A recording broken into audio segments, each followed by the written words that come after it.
त्यांची आज जयंती मोठ्या उत्साहात साजरी होत आहे, तर याविषयी आपलं काय आहे?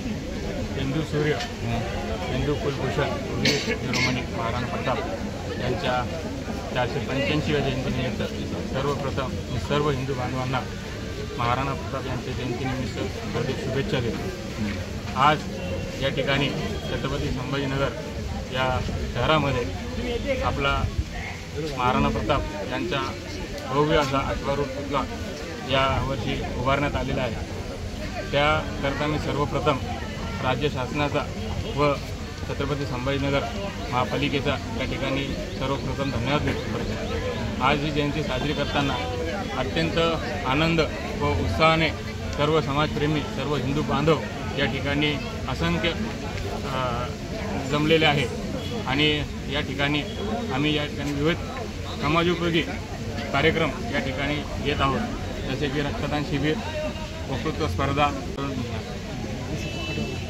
विसर्जन। महाराणा प्रतापांच्या आतापर्यंत जे कॅनॉट गार्डन होते कॅनॉट नावाने घोषित केलं जातं, परंतु कालपासून महानगरपालिकेने याला महाराणा उद्यान असं नाव दिलं, याकडे बघतं। कॅनॉट गार्डन याला महाराणा प्रताप उद्यान हे नाव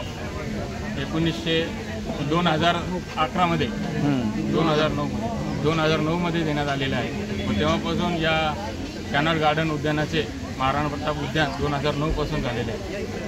परंतु या ठिकाणी यावर्षी महाराणा प्रताप यांचा अश्वारूढ पुतळा उभारण्यात आलेला आहे, त्याकरता हे गार्डन महाराणा प्रताप या उद्यान या नावाने आता प्रचलित आहे।